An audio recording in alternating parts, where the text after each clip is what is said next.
Hello and welcome back to Into the Chatterverse, where two gents share their 2 cents on pop media. I am Victor Dandridge, the hardest working man in comics. And I'm Bill, and I have a question for you. Uh-oh, what's your question?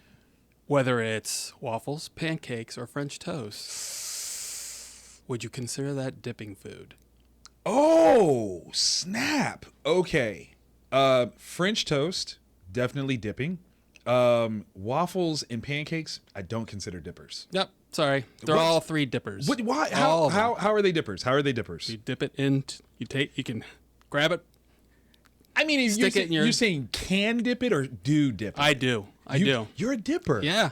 What? I did not like. Yeah. I am much more of a spread it all over kind of guy. I'm not a dipper. Yeah, because my problem with that is that it just like gets into it, right? And it just becomes soggy. Oh, okay. And okay. It's okay. just filled with syrup, and I'm like, I kind of want to taste, you know, the actual food versus the syrup.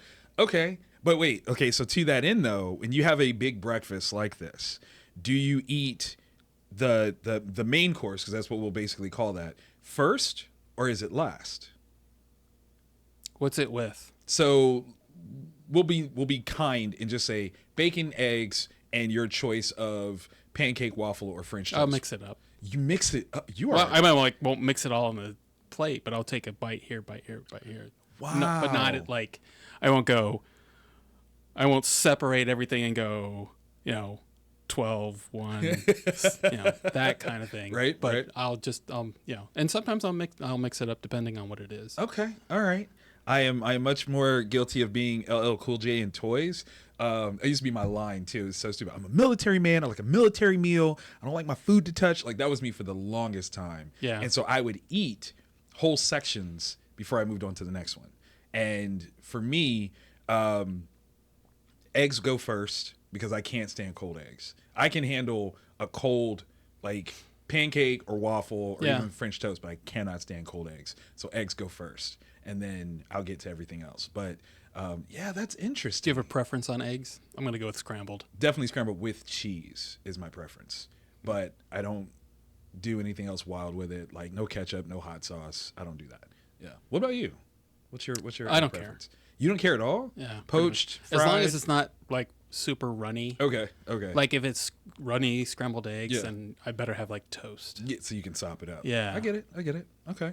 Good to know. I think part of the reason why this is so prevalent is we've got a stint at the end of the month where we will be in San Diego, where we get some of the best hotel breakfasts that sometimes fit this criteria in the best way. And it kind of sets the stage for what this episode is about, Christmas in July. We have been waiting for this month for a while because there's a lot of stuff that's happening, a lot of things that are coming out. I would say that we've been waiting for this month since August. At least since August. You're absolutely right. I think we even discussed the next year while we were there. We totally did. Yeah. We totally did. So we've got a number of things that lead up to the granddaddy of all comic conventions, San Diego. The first thing drops this weekend, and that will be Jurassic World. What's this one called? I can't remember what Rebirth? Is that this one's Rebirth? Regurgitated. So you, in the scale of things, this is not your big excitement point. No, I didn't even want to watch the last one, but a friend of mine's like, "Hey, I really want to watch this." I'm like, "Okay, fine." And right. I hated it, and then I found out that there was an extended version, and I'm like, "Why?" And then I understand why they make these movies. Sure. Yeah. Sure. It's $1 billion, per movie franchise. Right. And as much as I like Scarlett Johansson and Mahershala Ali, there's nothing about this that I want to see. That you absolutely want to see? Yeah. I have to admit, as much as I'm a fan of them as well, I only want to see the messed up dinosaurs. And even then, it's like, this didn't even have to be Jurassic Park. Like, this could have just been like Crazy Dinosaur Island. And I would have seen it in the same level of gusto. Calling it Jurassic Park did not make me want to see it. That's good because it's called Jurassic World. Okay, that too. Dang it. You're absolutely right. I almost feel like that too is almost like an irrelevant title. Like, well, the only thing I will say that I thought I really enjoyed was the standee for the marketing. Okay, because I saw this. We saw it at CinemaCon. Okay. At least I walked by it a few times. Okay, it's the one guy that gets trapped in the room with the one dinosaur, Okay. and it comes up behind him. Oh, I know. And you can put your face in there. Got you. Yeah. I remember that one. That was fun. Yeah. Fun. Okay. Yeah. And then beyond that, I'm like, yep, done. Yeah. I've seen everything I need to see. Yeah. Seen everything I need to see. I get that.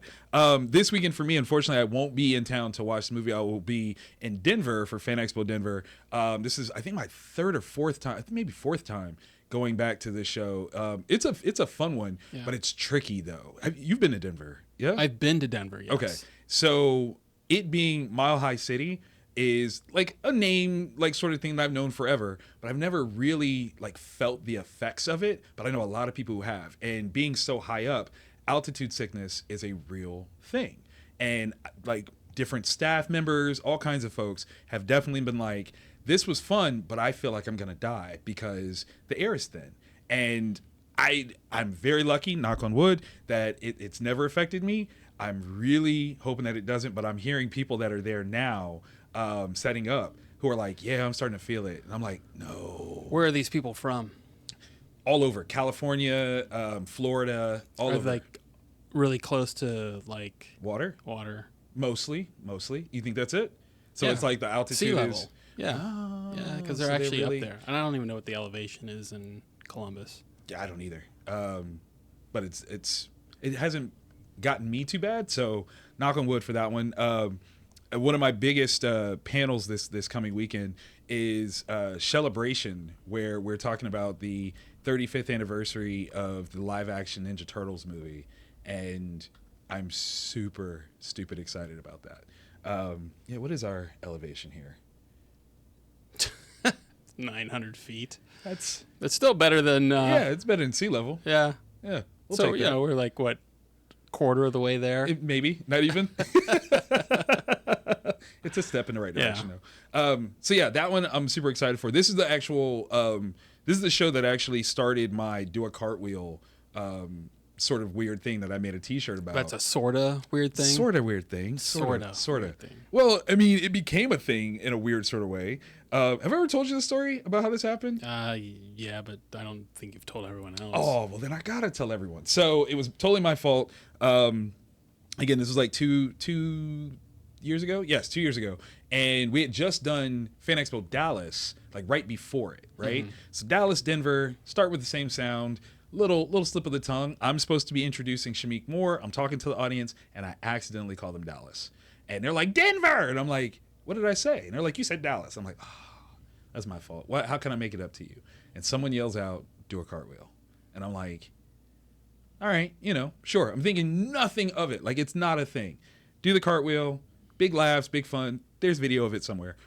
I think nothing of it moving forward. 2024, last year. We go back. We don't have the same problem, but someone asked me, what's my favorite show? And I was like, well, actually, Denver last year was pretty great because I screwed up. I accidentally called you guys Dallas. Y'all made me do a cartwheel for it. Someone's like, I was there. Do another cartwheel. And that became the chant of the weekend. Do a cartwheel. Tell us about your shoes. And then take your shirt off. That was in conjunction to do a cartwheel because I kept wearing button-up shirts that I would have to take off in order to do the cartwheel. So all of that is good and fun and dandy or whatever until I have to do this and I elect to do it after my Rosario Dawson panel. And I'm like, I'll do it after the panel. And everyone's like, okay, sweet. So having worked with Rosie before, not a problem. We have fun, good conversation. Normally, I escort her off stage. And she kind of waited for me to do that. And I was like, I'm sorry, I can't escort you off stage. I actually have to stay and do a cartwheel. And she's like, what? Why are you doing a cartwheel? And I'm like, I have to do a cartwheel. And she's like, I want to watch you do a cartwheel. I'm like, please don't. And she's like, no, I want to watch you do a cartwheel. And I'm like, oh my God. So I take off my hat. She takes my hat, puts it on her hat, watches me do this cartwheel. And it's all big fun. And she's like, that was so amazing. And I was like, next time you do a cartwheel with me. She's like, oh, I absolutely would. If I wasn't wearing a dress, I totally would do it right now. Okay. We see each other in Chicago a couple weeks later. She totally remembers. And I'm thinking, there's no way she's going to remember this. No. As soon as she sees me backstage, we're doing a cartwheel? And I'm like, well, I guess we are. And so do the cartwheel. She does a cartwheel. And I end up making a t-shirt about it. And yeah, that's the story. Was it just the two of you on stage? Just the two of us. Just the two of us. No Yes. Hayden for this one? No. He didn't want to cartwheel with me. He hasn't cartwheeled with me since. Makes me very sad. Okay, so after this glorious weekend in Denver, I come back on the 8th, just in time for my most anticipated movie of the year. Is Superman your most anticipated movie of the year? I don't really see any other movie that I wanted to go to. So yeah. Yeah. I mean, regardless, it was going to be my most anticipated. It didn't really matter. Really? Yeah. I mean, if you had said Fantastic Four, I wouldn't have been No. mad about that. I don't like the last Fantastic Four. Mm-hmm. I liked until they got their powers. Yes. And then it fell off a cliff. It jumped off the cliff. I don't understand the first two, and then the Roger Corman one exists.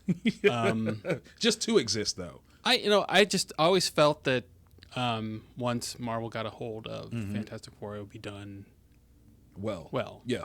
And I still feel that way. Okay. I'm interested in the tone shift on Superman versus Man of Steel. Right. And what James Gunn's going to do. I've already been disappointed to find out that there's only going to be basically 2 songs that he's putting in the movie. Okay. It's going to be heavily score based. Okay. Which, I mean, if you're using the John Williams score, then I'm not going to Can't complain about that. argue anything. Yeah. But I totally understand, because we did talk about that in a previous episode, how cool of a James Gunn soundtrack for Superman could be. And I saw some people wanting different songs with Superman in it, and I'm like, can we not be that? Yeah, that's too on the nose. And also, don't wear the T-shirt of the concert you're going to. That's real. No, that's definitely real. I do wonder if James has a playlist that, for giggles, he would put out into the world, like, hey, if I had made a soundtrack, these are the songs that I would have put on it. I think that would be kind of a nice little hat nod if he's allowed to do that. Will you be seeing his brother anytime soon? No, I actually haven't seen Sean on the circuit for a while. He's probably been too busy Superman with Creature Commandos. And Peacemaker. Yeah.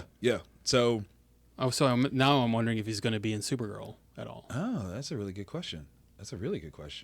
I don't know, because is he Maxwell Lord? Yes. Yeah. So he might be. I do love that the family dynamic is working in that way, where James has hit a level where he can always make sure that his brother is right there with him. Like, I think that's beautiful. Okay, so we're going to see Superman on the 8th when it comes out. How soon are you even considering seeing it again if you love it that much? Probably that Thursday. Okay. If not sooner. Got you.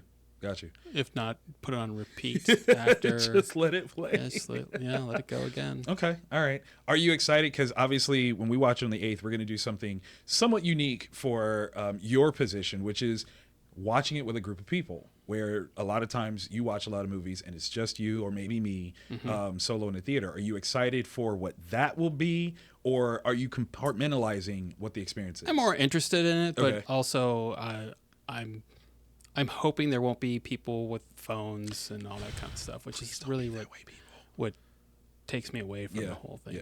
I just want to get up and say, get out. Yes, like now. Yeah. I'm not even asking you to put it away. Get out. Just leave. I get that.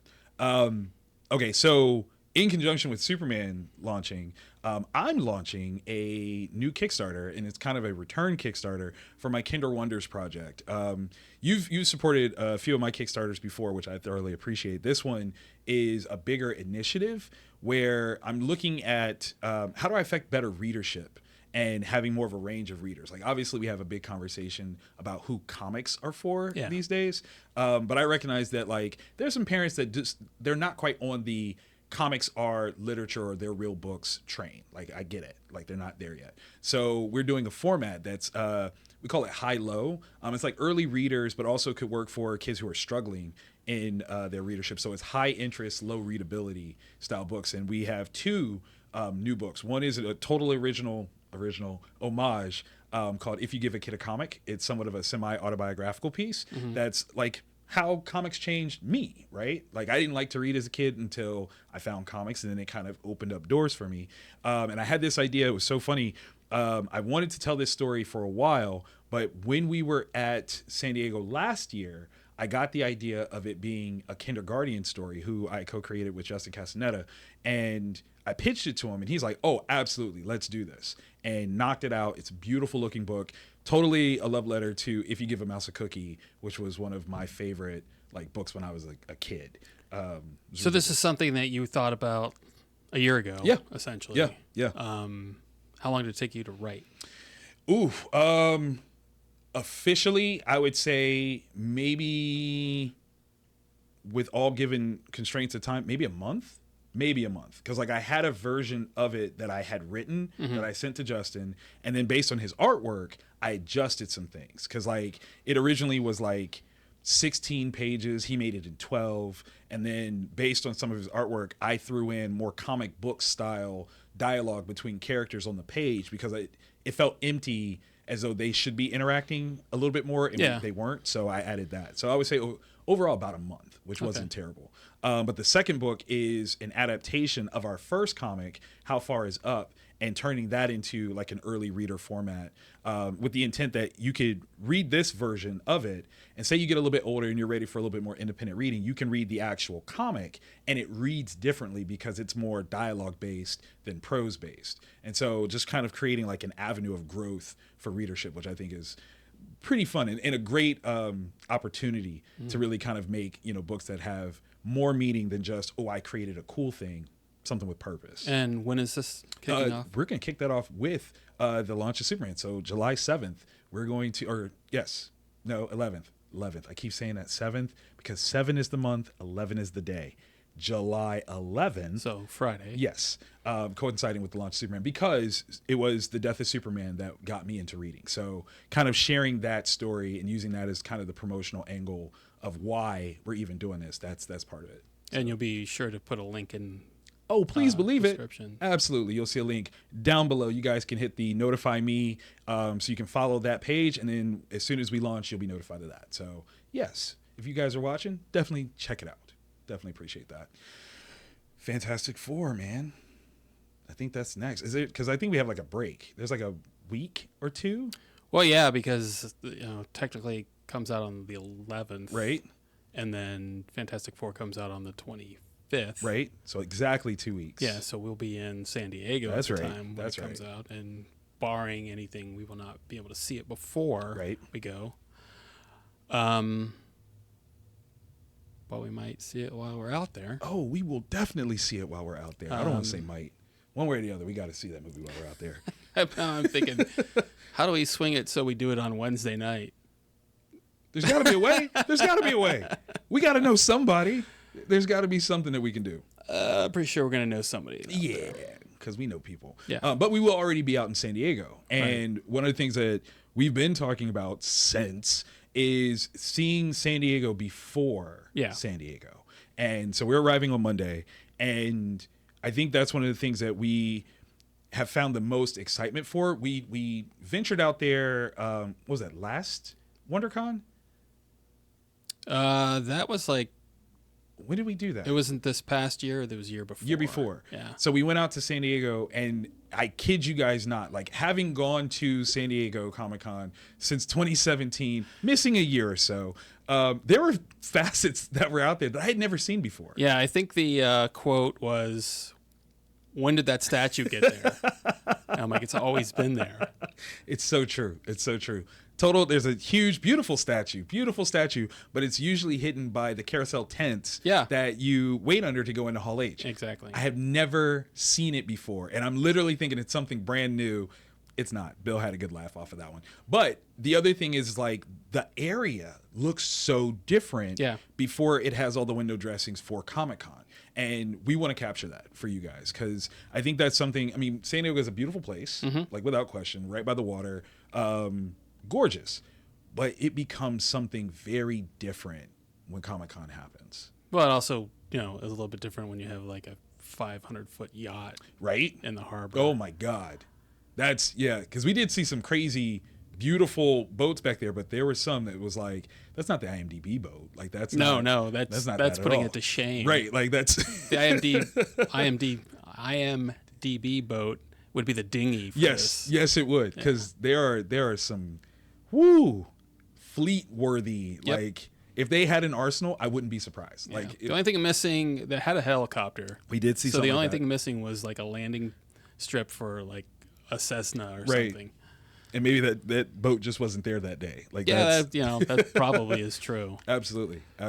But it's very sparse. Yes. And all the hotels don't have stuff on them and Right. that kind of stuff and things, and you can walk all around the convention center, and you can even walk up the stairwell that you're not supposed to during the show, which is weird because the first few times I went, you able could to do that. Yeah, right. But people would leave food and everything. Rude. I'm like, yeah, I can see why they didn't you are the reason. allow people to do that. You are anymore. absolutely the reason. I am also curious to discuss the economic changes of pre-con, during con. Like, I'm curious, does anything that we venture to consume, whether that's drinks, food, or whatever, does the price actually change when Comic-Con starts? I don't know. I think that it's Hard Rock. Mm-hmm. I don't think that anything really changes other than they just scale down the menu. Got you. Yeah, because it's already expensive. I mean, it is expensive. Yeah. It's California. It's San Diego. It is expensive. But I've definitely wondered, like, do they have Comic-Con menus? Like, not necessarily like it says Comic-Con on it, but like if we go a couple days before and then we go during, Comic-Con. So you want to know if they have surge pricing? Absolutely. at Absolutely. Because restaurants. not for nothing, like, I'm not saying that they would be bad if they did. The amount of people that are there, the amount of extra workers that you have to account for everything, it makes sense. Yep. I'm just curious if they do it. So, well, but you have to think in terms of they're not usually that busy. True. Also, True. In the especially in the gas lamp. Right. But you have to expect it. I don't begrudge them. Right. We live in a capitalist society. That's what it is. That's exactly what it is. Exactly. So Exactly. I just instead of being like a $12 hamburger, does it really need to be like 20? And these are the questions. Yeah. These are the questions. Okay, so obviously us being in San Diego, great traditions of Hall H. But we know that there's a lot of different changes, things that have been must-see events for Hall H, namely Marvel Studios, and they're not going to be there. Are you still looking forward to the Hall H experience as much as you have? I mean, James Gunn's going to be there, so yeah. Okay. And he may not be talking about Superman, right? But he's definitely going to talk about Peacemaker, and he's got to talk about Supergirl. Yeah. And anything else coming out. I like it. Is he separate from the Warner Brothers piece, or is he doing it with? I don't know. I don't know if Warner Brothers is going to be there. Oh, okay. Because I don't think that outside of DC, Warner Brothers has been there since Zaslav took over.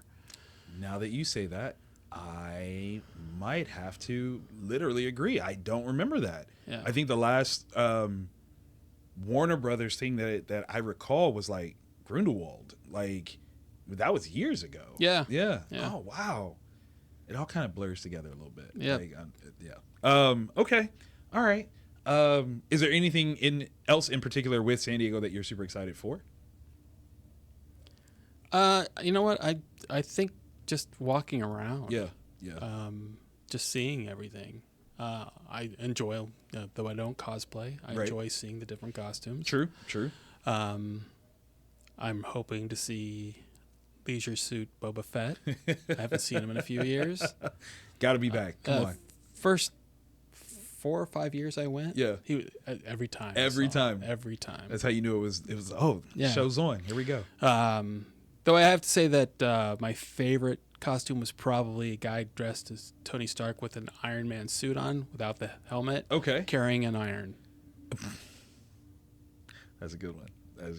Okay. All right. And it was gold and red. So Of course. If it wasn't, then what was the whole point of the cosplay? Like, come on. I think the one that I'm most excited for is we're or the thing I'm most excited for, there's a panel that I'm on about celebrating villainy, 85 years of supervillains, kind of coinciding with Joker. And Dr. Travis Langley, our good buddy, is putting that one on and invited me to be on that one again.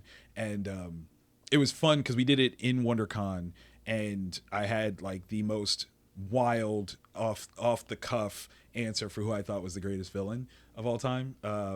I'm not going to tell y'all right now because I think I might have already told you on an episode before. Go back and look. But I want to save it just in case I reuse it. But yeah, it was. I look forward to those conversations with Travis and the different people that he brings together. Some of them are, known collaborators, folks that I've seen before. Some are not. Like we had Jonathan Butler, who is a writer on Flash and Arrow, on that panel, which was super dope. Like I'd seen him in San Diego the last year, and then actually was on a panel with him at WonderCon this past March. So that was super fun. So I hope that we get more interactions like that.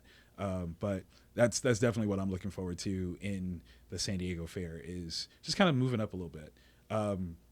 Last year I went to the Eisners. Do you have any interest in going to the Eisners? Just not an awards guy. That's fair. That's fair.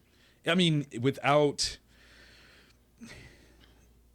I don't want to call it boring. It's not boring, but you have to be interested in that. And I think that's kind of the hard part. I wanted to look at it as a networking thing, and I tried to a little bit, but it also felt a little weird, right? They try to walk up to people, hey, how are you? Like, it's not necessarily the space for it. So it was a little... Didn't that like coincide with getting our bracelets? Yes, for, it did. Yes, it Hall did. H? It totally did. And it was very stressful, very difficult because it was Friday. Had to rush out, get it, then try to come back. Like it was insane. So again, if that was even the reason why you're like, absolutely not, I totally understand. No, it's just one of those things. It's like even like the award show at CinemaCon. I'm like, congratulations, but I don't care. It's not, yeah. That's not exactly why I'm here. Yeah. No, I get that. Okay, so since we'll already be there, we're going to find a way to watch Fantastic Four. Do you have any predictions for what Fantastic Four will do over that opening weekend? I gotta think it's got to do like 150. Okay. Is that a statement of success, though? Yes. Okay. I think anything over 100 million opening weekend for a Marvel movie right now, is. I love the caveats that you just put on that. It's a step in the right direction. See, and that's one of the things that I think is super duper important, is for us to celebrate steps in the right direction, right? Versus, well, it wasn't this, but it's a trajectory. Yeah, and if it doesn't make $1 billion, that's okay. Right. If it makes $400 million, it's a bit of a problem. Like you can forgive Thunderbolts, right? Coming off of Brave New World and a bunch of characters that people may or may not be interested in, right? And it was good. It was a good movie. Yeah, it wasn't a great movie. It was a good movie. Mm-hmm. It deserved better, but it is what it is. The timing of it, and hopefully, people watching it at home decide, hey, well, maybe I should give Fantastic Four a shot, right? Especially since it's going to be the last Marvel movie. Technically, it's not going to be the last Marvel movie until Doomsday. But so last one that we know specifically what it is. Spider-Man. Spider-Man comes out in a year. Okay. Comes out. It basically will come out a year from Fantastic Four. Interesting. Ooh. Is that what we're going to look forward to San Diego 2026? I think so. I think it'll be out probably about the same weekend. Okay. All right. I'm more interested because it's actually supposed to. The story is supposed to. I think it's supposed to take place congruently with Doomsday, but they were going to have it come out like Doomsday was going to come out and then this. Okay. All right. Interesting. All right. I keep hearing like little snippets of things, and I take them with a grain of salt. The statement Punisher is going to be in it. Obviously, it's called Brand New Day, or it's supposed to be called Brand New Day. Yeah. But then different aspects, Mr. Negative might be in it. I'm like, I don't even care about that just yet. Like, I'm not running that hype train. But I'm curious as to what story they're going to tell. I mean, I don't really care who the villain is, right? As long as it's written well. It's got to be a good story. It's got to be a good story. But what do you think that Fantastic Four is going to do? Honestly, I have to admit that I am swayed negatively by Marvel Studios not planning to be at San Diego, and I think it's going to be under 100, and that scares me in a big bad way. Because if it doesn't crack 100 million, its opening weekend, I fear for what that means for things moving down the line. Like, all right, well, here's my question to you then. Let's say it makes, we'll say 90 million. That's underneath. What's coming out next week after it? There's your answer.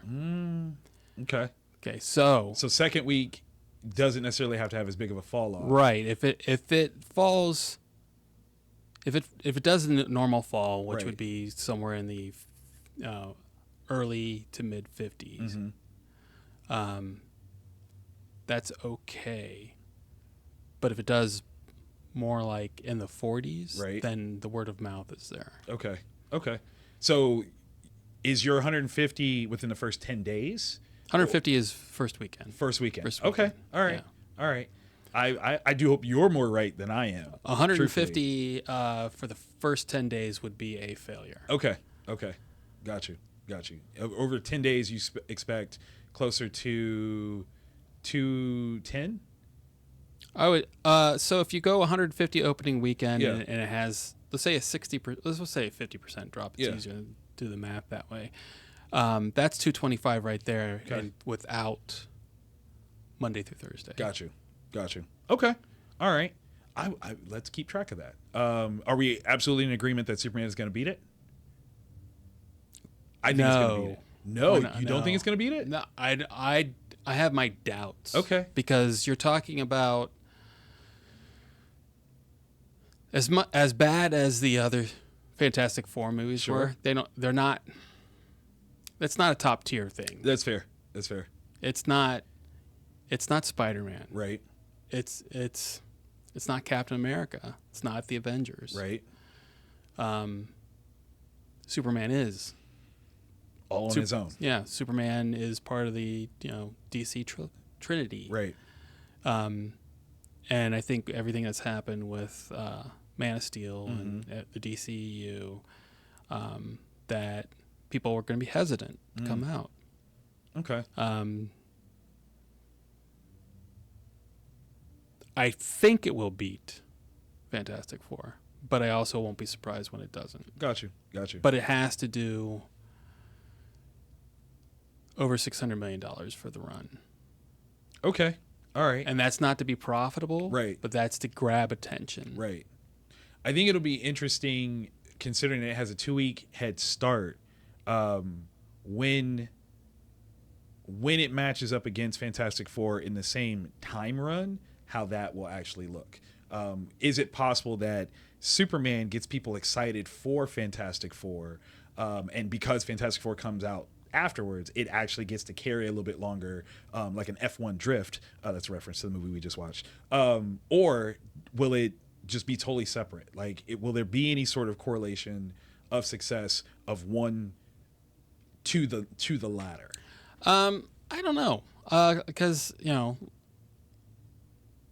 almost everyone knows who Superman is. Right. Not everyone knows who the Fantastic Four is. Reed Richards is. That's fair.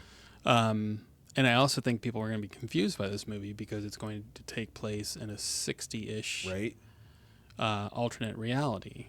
Okay. Or maybe not, alternate universe, I should say. Right. And it's going to have a time jump in there. Yeah. We know that. Yeah. We absolutely have seen that there's going to be one. You can't go from being pregnant to having a kid that looks like it's over a year old without having some sort of time jump. Montage. And I love Ben's rock beard, it's which so I cool. think is hilarious. It's so cool. I keep seeing videos that they're like breaking it down. I'm like, I don't want to watch it. I don't want. Don't tell me. I just want to see it, and that's what I'll see, and that'll be fine. I was curious as to how many people were actually going to notice. That's a good point. Because you even asked me, I was like, yeah, he had a beard. It was weird. And you're like, okay, you did see it too? Okay, cool. Okay. I think this is going to be a huge month for geekdom. I'm super excited for it. Glad to be a part of it. And I'm really excited to kind of catch your thoughts on all these different things. Like, I think we've seen a lot of this stuff come and be built up, and to actually see it happen, I think is going to be really cool. Remembering, the things that we saw about Fantastic Four at last San Diego, and getting to see it actually, come to life this time will be a nice little way to wrap that up. So I'm excited for it. Guys, thank you all for tuning in to Into the Chatterverse. Once again, I'm Victor Dandridge, the hardest working man in comics. And I'm Bill, and I'm wondering why Ben's got a beard but still no hair. Oh, that's messed up.